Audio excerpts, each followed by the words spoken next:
Hey guys, welcome back to another video. This is Yasir, and in today's video I will show you how you can host your HTML, CSS and JavaScript based websites totally for free.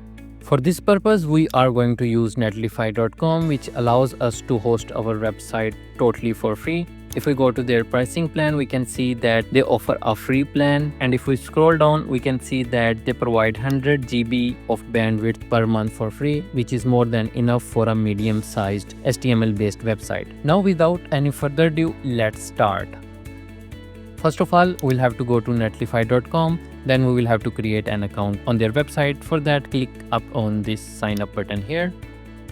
Here it will show you to sign up using different accounts like the account of GitHub, GitLab or Bitbucket. But if you don't have any of them, don't worry, you can still create an account using your email address. For that, click up on this link that is saying sign up with email. That is also what I am going to do. So click on that. Now in the email field, type in the email address through which you want to create account. Let me type that in. And then you will have to choose a password for your account. Do that and then click on this sign up button here. Now Netlify is saying that it has sent us an email on our email account for the verification. So let's go to your email account and let's verify the account. For that, click on this verify email link here. With this, our email has been verified. Now Netlify will ask a bunch of questions from you, like your first name, your last name. Then it is asking like how you are planning to use Netlify.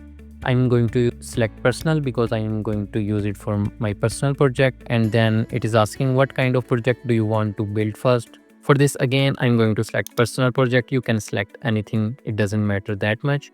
Then it is asking what is your role. Let's select anything from here. And then here it is asking you to add your team name, but you can skip this one. You don't have to write anything here. After that, click on this button that is saying continue to deploy. And now it is asking you to deploy our first project. Again, it is saying that if you want to deploy the project through GitHub, GitLab or Bitbucket, you can do that. But that is not what we are going to do. So we will click on this skip this step for now link here. And with this, you are in your Netlify dashboard. Now to deploy your project manually, we will have to come here and then we will have to upload our website files here. But before we upload the files, there are certain things that you will have to make sure before uploading your website. So let me discuss those with you. The first thing is that you will have to name your home page exactly like this, index.html, because without that it won't work. And why you will have to do that, the reason for that is whenever someone will try to reach your website through URL, what web server will do, it will try to find index.html page in your directory and then it will serve that page to that user who will come to your website. So that is why you will have to give your home page the title index.html in order for the web browser to serve it to the person who is accessing your website. And the second thing that you will have to make sure is that the links that you are using in your HTML code are relative. Like you don't have to hard code links here, because when you are developing a website locally, you can have something that is referring to your drive like drive C, drive D, drive E, stuff like that. Make sure that you are not using any of that link here, because if you are using that, it won't work. That is why you will have to use the relative links here. Once you make sure of these two things, go to Netlify and click on this browse to upload button here. Here we will have to go into the folder in which our website files are present. My website files are present in this folder. I will open it up and you can see that it is not showing these three files here, because here it is only showing the folder names. But because our all other files are present within this same folder, so we will just click on this upload button here and it will upload all the files that are present within this folder. Click on upload. Now it has started to upload our files. So now our deployment is successful and it has given our website a name, a random name that we will use to access our website, but we can also change it later on. That I will show you in this tutorial as well. From here, click on this view project. And here you can see this is the current URL to access your website on the internet. Now if I go to this URL here, I will be able to see my HTML website.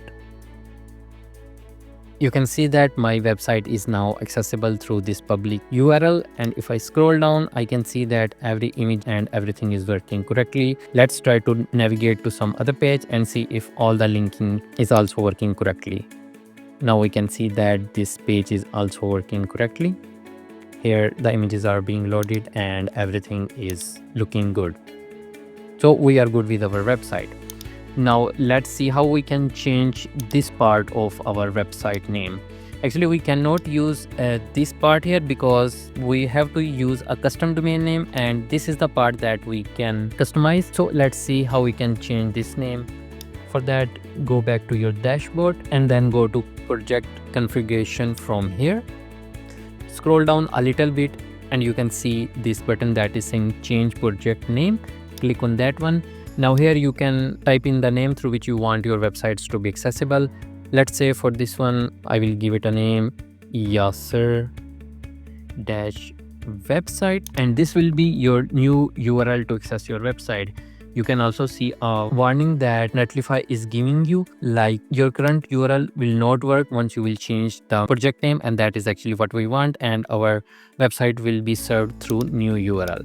After you are satisfied with the name, click on the save button here. Now if you scroll up, you will see that the URL of your website has been changed. Now try to access our website through this URL. So click on it. And you can see that our website is now available on this new URL here. Now let's try to access this website on our previous URL. So we should not be able to access that because now our website URL is changed. You can see that it is showing that this website is not available because we have changed the URL here.